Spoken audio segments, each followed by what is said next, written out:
पिछली बार हम चर्चा कर रहे थे कि भजन और सुमरन में रस और आनंद का कम होना, बीच बीच में रुक जाना या ना आना। आज हम एक दूसरे कारण पे चर्चा करेंगे, जबकि जीव के मन पर भारी बोझ होता है। परिस्थितिवश, माहौल, वातावरण या अनावश्यक चिंताएं, तो ऐसी स्थिति में भी जीव के मन पे एक नकारात्मक प्रभाव पड़ता है, जो उसे सकारात्मक दिशा में बढ़ने नहीं देता। यह भी एक विघ्न है। नकारात्मक ऊर्जा का बढ़ना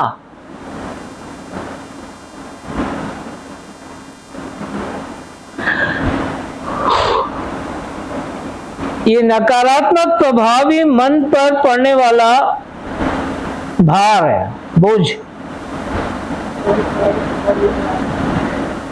ये काल का प्रभाव भी आप कह सकते हैं। काल का प्रभाव या समय का प्रभाव, जो कि नकारात्मक होता है और एक अभ्यासी के लिए विघ्न बन जाता है। आज हम इस विषय पे चर्चा करेंगे। तो परमार्थी के भीतर की उदासी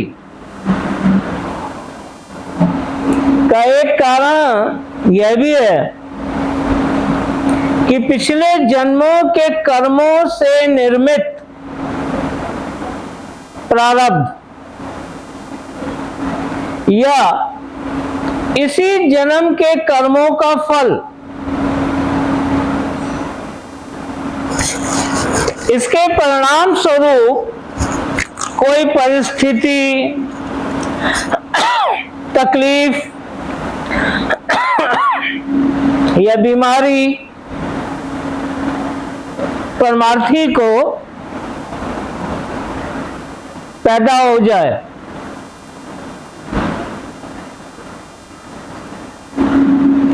या घर परिवार या सगे संबंधी रिश्तेदारों में किसी को हो जाए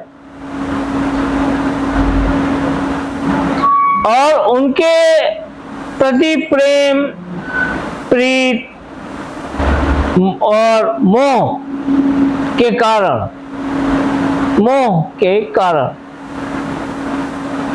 अभ्यासी के मन पर उसका असर होता हो,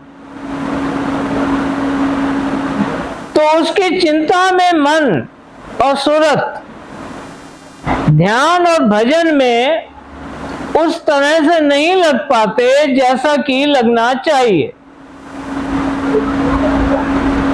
तब मन बेचैन होकर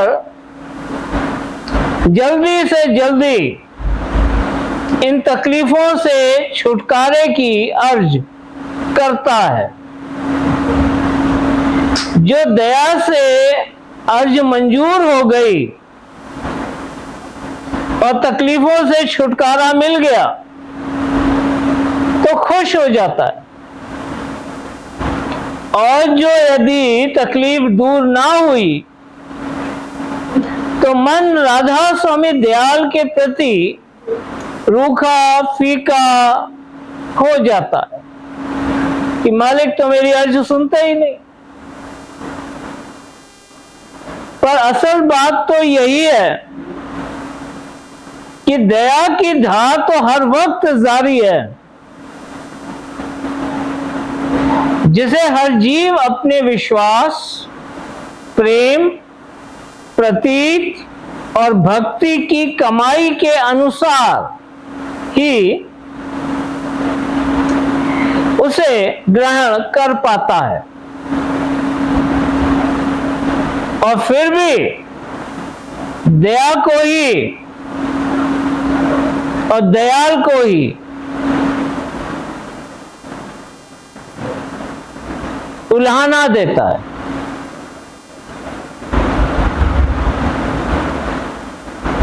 दृष्टि अपने कर्मों, व्यवहार और प्रारब्ध पे नहीं जाती, मालिक को ही उल्हाना देने लगता है कि तू मेरी क्यों नहीं सुनता। मालिक पे ही प्रश्न चिन्ह लगा देता है, क्यों नहीं सुनता, और अपने को नहीं देख पाता। तो जैसी उसकी कैपेसिटी होगी उतनी तो दया वो ग्रहण कर पाएगा। अब एक कटोरे के अंदर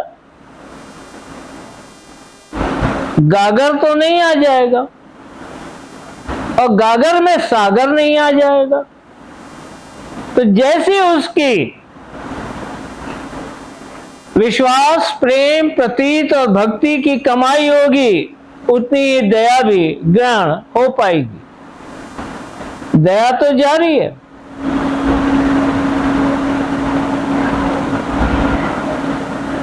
तो उससे उल्हाना देने लगता है कि क्यों नहीं ऐसी दया करते कि मेरे हालात जल्द से जल्द ठीक हो जाएं और मेरे कदम संभल जाएं,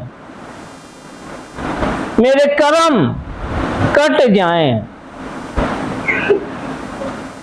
जो अभी ना कटे तो आगे कैसे कटेंगे। अब यहाँ पे वो अपनी भक्ति की बड़ाई कर रहा है कि इतनी भक्ति करने पर भी अगर मेरे कर्म ना कटे तो फिर आगे कैसे कटेंगे। यानी आगे से बढ़ के भक्ति नहीं हो पाएगी मुझसे। भाव यही है, यही उल्हाना देने लगता है मालिक को, और खुद को नहीं देखता कि तेरी भक्ति की कमाई कितनी है। गागर में सागर पा लेना चाहता है।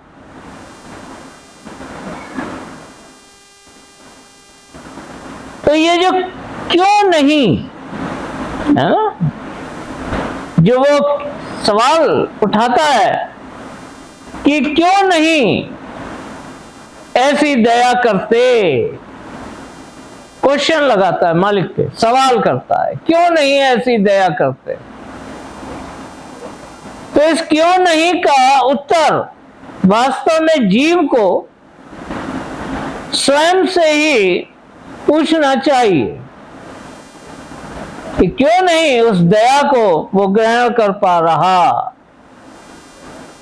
ना कि राधा स्वामी दयाल से। इन हालात में परमार्थी को उचित है कि जो भी तकलीफ और दर्द सहना पड़े या आन पड़े, उसे धीरज के साथ बर्दाश्त करे।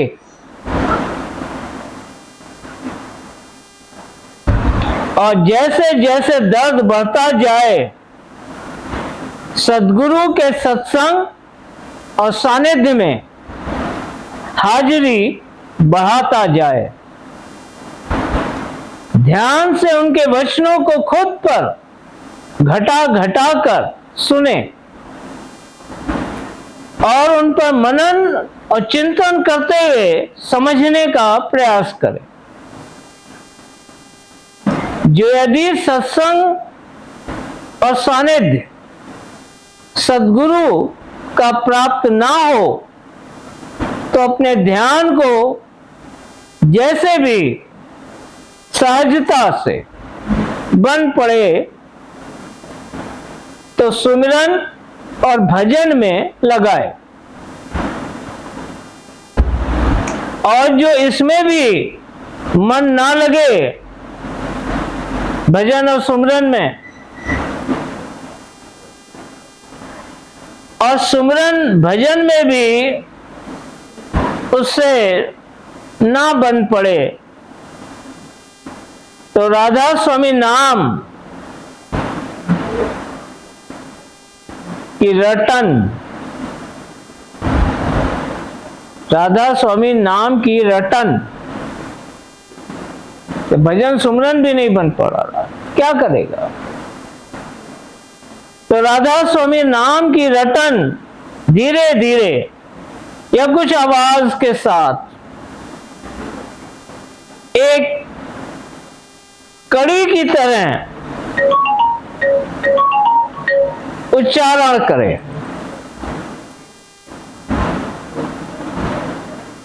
बोले, आपने वो धुन सुनी है ना राधा स्वामी नाम की, राधा स्वामी राधा स्वामी राधा स्वामी, ऐसे एक कड़ी की तरह उच्चारण करें। बोले, सो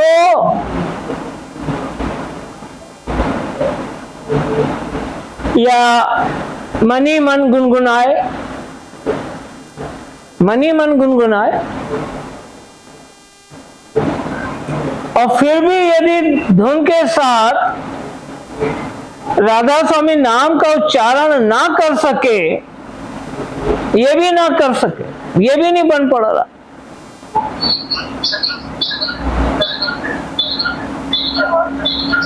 तो सार वचन वार्तिक या छंद बंद का पाठ करें। जो फिर ये भी ना बन पड़े या पाठ भी नहीं हो रहा, पढ़ने में भी मन नहीं लग रहा, उछता जा रहा है कि पाठ भी नहीं हो पा रहा पोथी का, तो किसी दूसरे से पढ़वा के सुने, दूसरे से पढ़वा के सुने। इसमें से जो थोड़ा बहुत भी कुछ हद तक बन सका, इतनी सारी बातों में इनमें से कुछ भी अगर थोड़ा बहुत भी बन सका, तो जरूर ही दर्द या तकलीफ किसी हद तक कम होती जाएगी।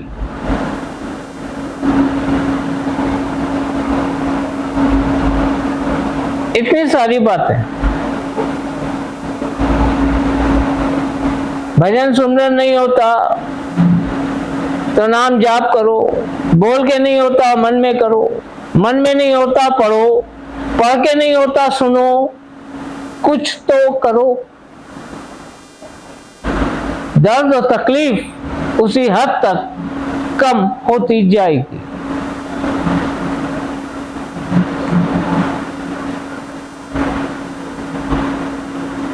क्योंकि ये तकलीफ जो कि पिछले नाकिस कर्मों की वजह से पैदा हुई है,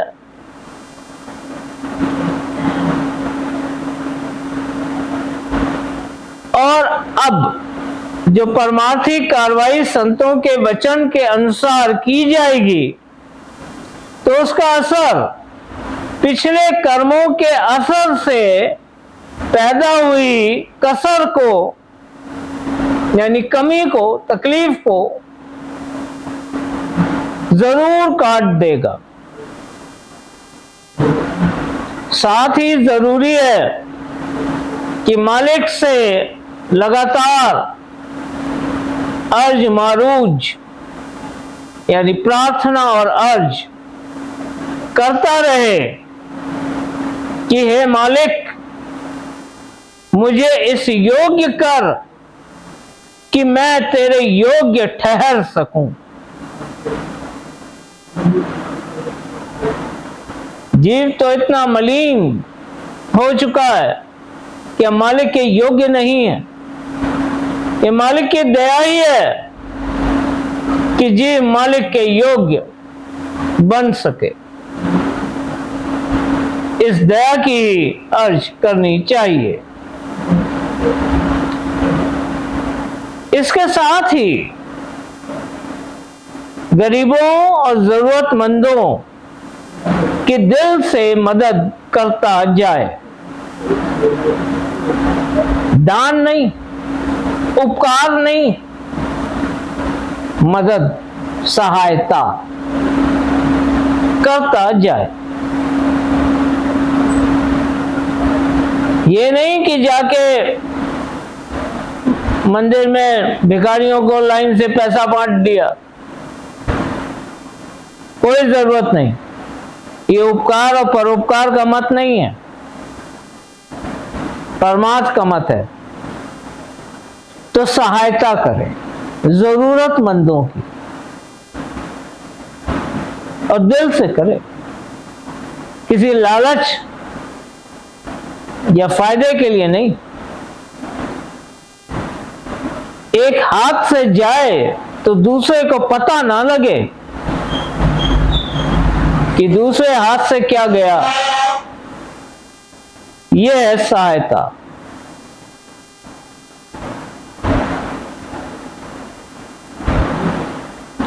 सो जिस कदर उस जरूरतमंद और मोहताज का दिल राहत पाता जाएगा, उसी कदर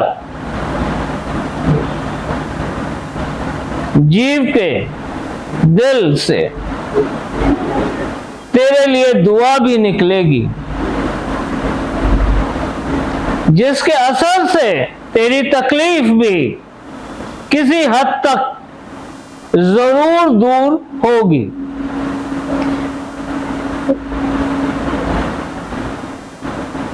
दुआ दवा बन जाती है जब आपको उसकी जरूरत होती है। जब आप कमजोर होते हैं तभी दिल से निकली दुआ और बद्दुआ दोनों का असर होता है, पर तभी होता है जब आप कमजोर होते हैं। दुआ लगी तो आप आगे बढ़ जाते हैं, और बद्दुआ का असर हुआ यानी बद्दुआ कमाई है तो जहां गिरे हैं उससे भी नीचे गिर जाते हैं, खत्म हो जाते हैं। दिल से निकली दुआ भारी असर लाती है।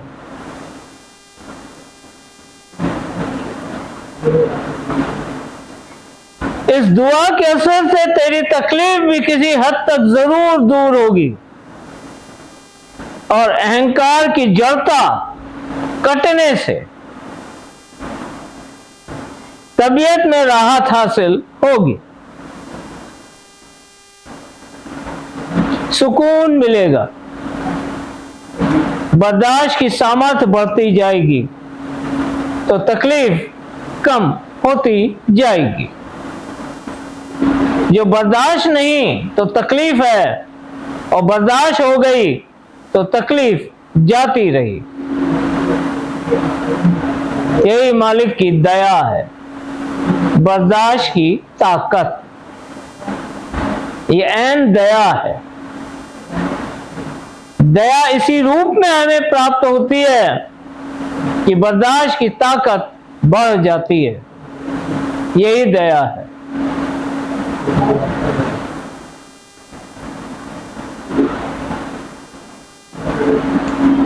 इसके साथ ही डॉक्टर, वैद्य, हकीम की दवा भी राधा स्वामी दयाल की दया के आश्रय करता जाए। सो दवा में भी दया का असर पैदा हो जाता है। जो दवा असर नहीं करती, ढेरों खा के भी असर नहीं करती, वो फायदा एक गोली खा के हो जाता है। जब दवा में दुआ और दया का असर मिल जाता है तो हर दुआ भी दवा बन जाती है, और हर दवा दया बन जाती है। जो भी जीव सच्चे मन से परम पुरुष पूरन धनी समद राधा स्वामी दयाल की शरण में आए हैं, उनको जब कभी भी ऐसी शारीरिक या मानसिक तकलीफ, दर्द और चिंता पैदा होती है, तो उसमें भी राधा स्वामी दयाल की दया ही छुपी होती है। यानी जो दर्द पिछले कर्मों की वजह से पैदा हुआ है, उसे दयाल अपनी दया से शूल कांटा और भारी बोझ को, मन पर पड़ने वाले भारी बोझ को ढेर कर देते हैं और फिर उस हालात में भी रक्षा और संभाल अपने प्रेमी भक्त की करते रहते हैं।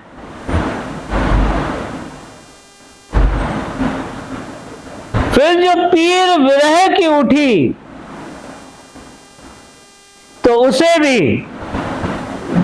सद्गुरु के संग, साथ और सानिध्य में पूरा कर देते हैं। ये वो विघ्न थे जो शारीरिक और मानसिक बाधा बनकर एक सत्संगी के अभ्यास यानी भजन, सुमिरन, ध्यान में विघ्न पैदा करते हैं और कारण बन जाते हैं। तो इन विघ्नों को, इन शारीरिक और मानसिक विघ्नों को इस रीत से एक प्रेमी सत्संगी अपने जीवन से दूर कर सकता है।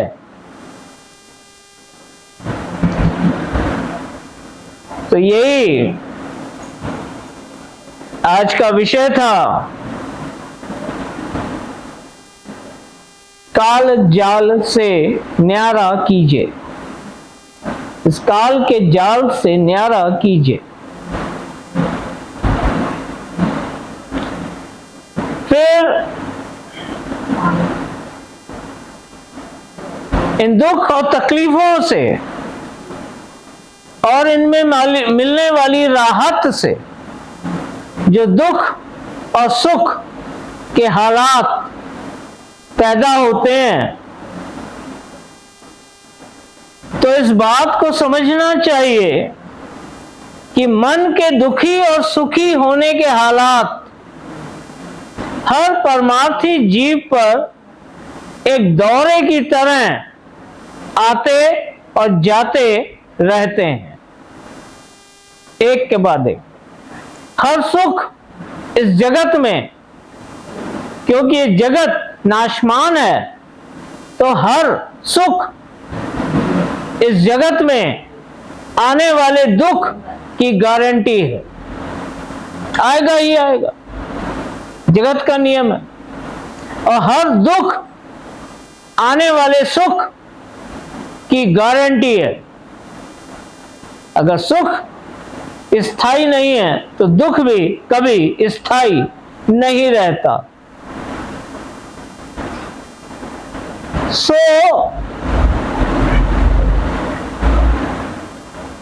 यह भी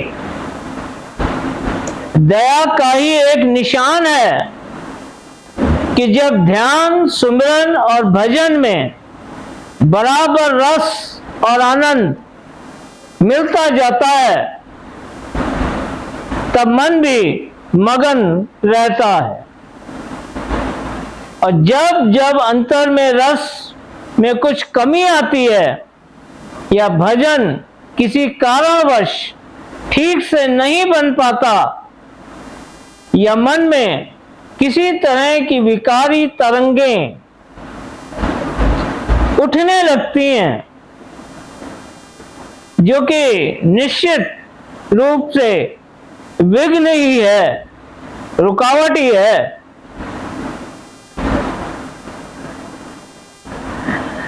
तब मन में एक तरह की बेचैनी, अकुलाहट और व्याकुलता पैदा होती है।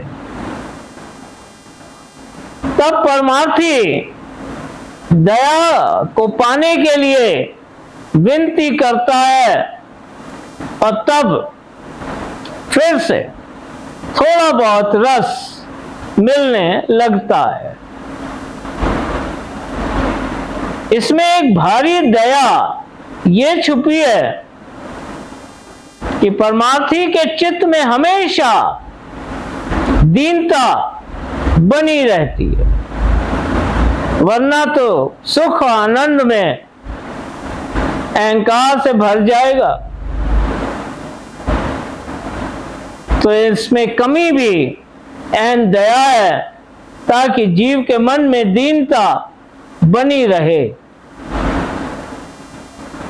और अभ्यास में तरक्की का अहंकार जाता रहे। इस तरह मन में और ज्यादा रस पाने की चाह और विरह सदा बनी रहती है। यही विरह अभ्यासी को और अधिक आत्मिक मंडलों की ऊंचाई की ओर प्रेरित करती रहती है। फिर जो एक सी ही हालात बनी रहे, एक जैसे ही हालात बने रहें कि रस आनंद मिल रहा है और मिलता ही रहे, तो मन उसी स्तर तक मगन होकर जहां तक कि वो पहुंचा है वहीं ठहर जाएगा और आगे की तरक्की रुक जाएगी। जैसे गाड़ी में जब आप गियर चेंज करते हैं तो क्लच दबाते हैं, क्लच दबाने से गाड़ी की रेस बढ़ जाती है और जब आप गियर चेंज करते हैं तो स्पीड बढ़ जाती है। ऐसे ही बीच बीच में रस आनंद का कम हो जाना भी एन दया ही है, ताकि आप उस स्तर के रस आनंद में डूबकर अपने आगे की तरक्की से वंचित ना हो जाएं।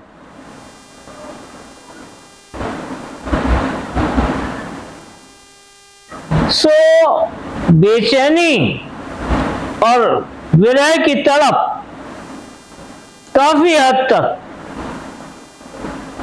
जितना कि रस मिला है उसे हजम करने और आगे के लिए अधिक दया हासिल करने और आगे के मार्ग पर बढ़ने में सहायक होती है। यही बेचैनी और विरह, व्याकुलता।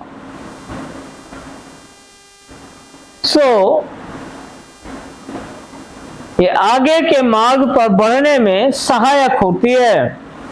यदि ऐसा ना हो तो जिस स्तर पर मन को रस मिले वह वहीं ठहर जाए और आगे का मार्ग रुक जाए।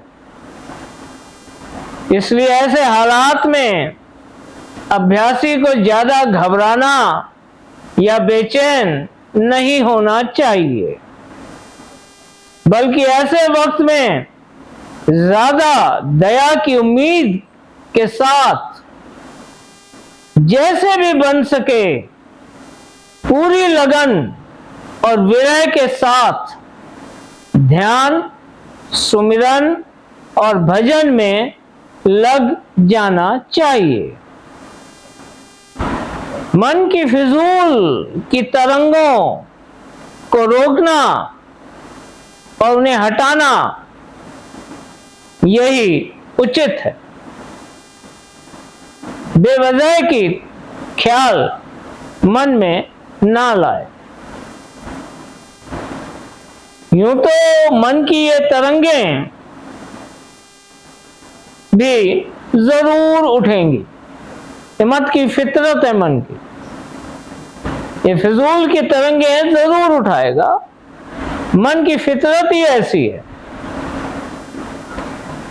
क्योंकि अभ्यासी जितना भी मार्ग अंतर की दिशा में तय करता जाता है, उसी अनुपात में काल और माया से उसका विरोध बढ़ता जाता है।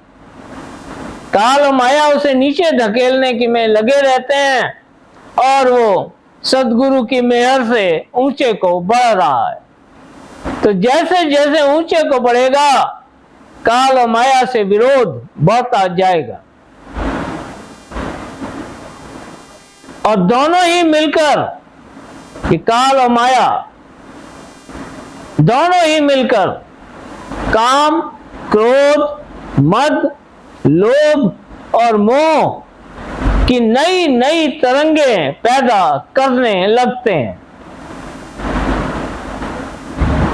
इनकी जड़ काल और माया की क्योंकि त्रिकुटी में है, इनका स्रोत वहां है, जड़ वहीं है।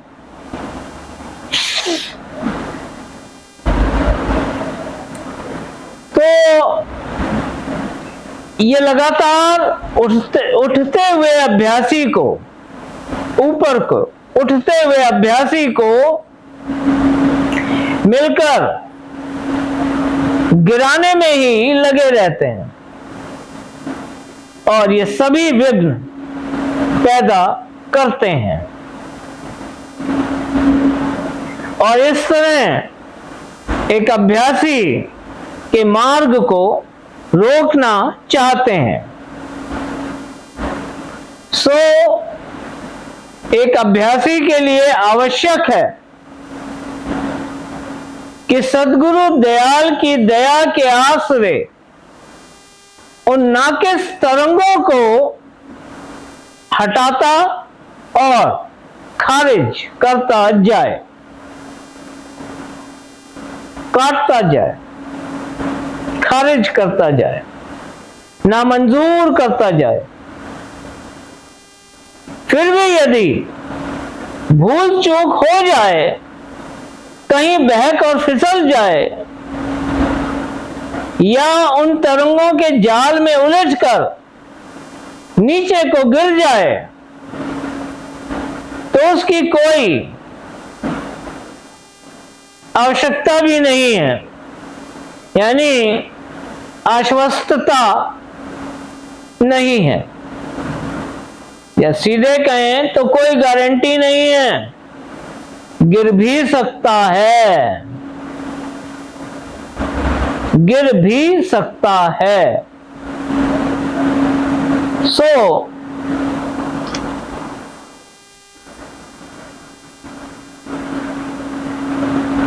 ये जरूरी नहीं है कि ऐसा नहीं होगा या नहीं हो सकता, हो भी सकता है।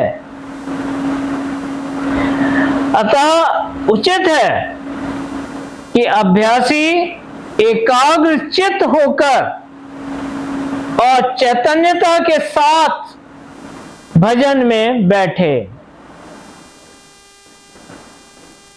चैतन्यता के साथ यानी बाहोश भजन में बैठे और बाहोश बना रहे, गफलत में ना फंस जाए, वरना कब नींद आ जाएगी पता भी नहीं चलेगा। सो चैतन्यता के साथ भजन में बैठे, तभी वो राधा स्वामी दयाल की दया का बल पाकर काल और माया के छल और बल को तोड़ता जाएगा और एक दिन उनकी हद के पार हो जाएगा। यहाँ काल और माया फिर उसका कुछ अहित नहीं कर पाएंगे।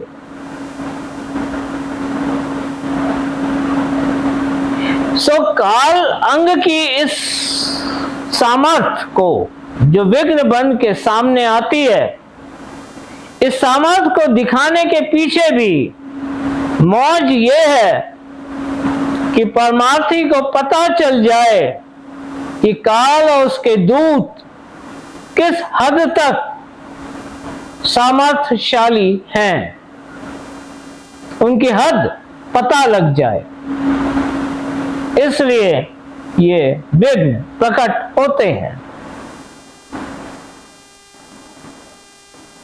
और राधा स्वामी दयाल हर हद तक उनके बल और सामर्थ्य को तोड़कर अपने प्रेमी भक्तों की चाल को बढ़ाते जाते हैं। यह अनुभव भी जरूरी है और मौज से होता है। और इस तरह मन और सूरत की सफाई करवाकर उन्हें ऊपरी मंडलों के योग्य बनाते जाते हैं। यही अर्ज करते हैं कि मालिक हमें इस योग्य बनाएं कि हम आपके योग्य बन सकें। इस तरह से बनाते हैं।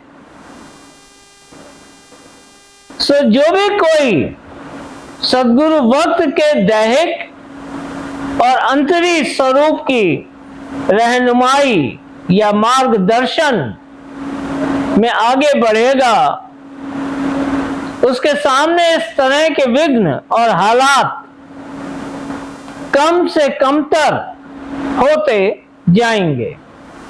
यानी बर्दाश्त की सामर्थ्य के बढ़ने से असर कम होगा और कम से कमतर होता जाएगा।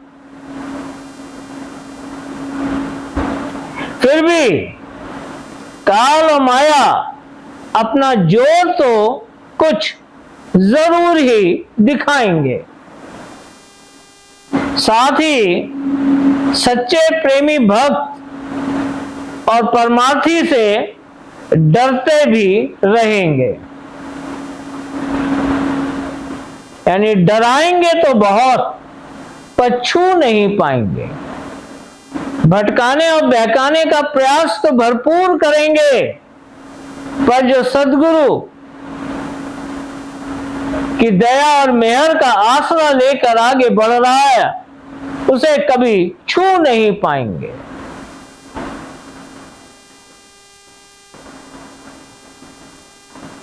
इस तरह एक प्रेमी भक्त से एक काल भी डरता है,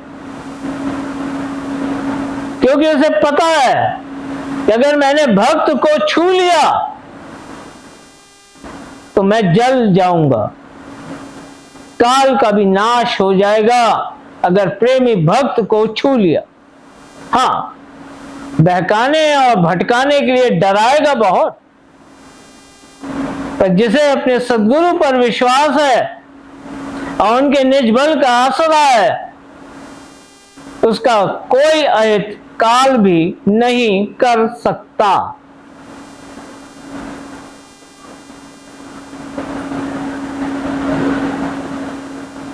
इस तरह राधा स्वामी दयाल की दया मेहर से सभी विघ्न धीरे धीरे दूर होते जाते हैं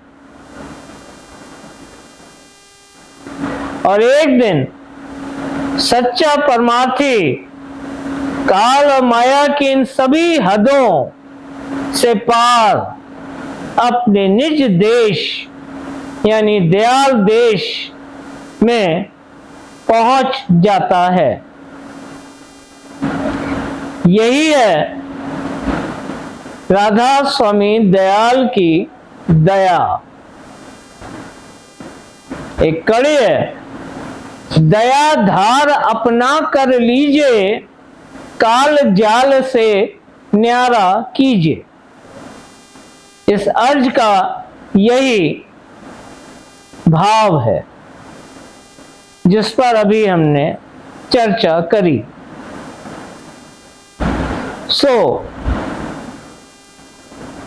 दयाधार अपना कर लीजिए, काल जाल से न्यारा कीजिए। सद्गुरु स्वामी सदा सहाय। राधा स्वामी,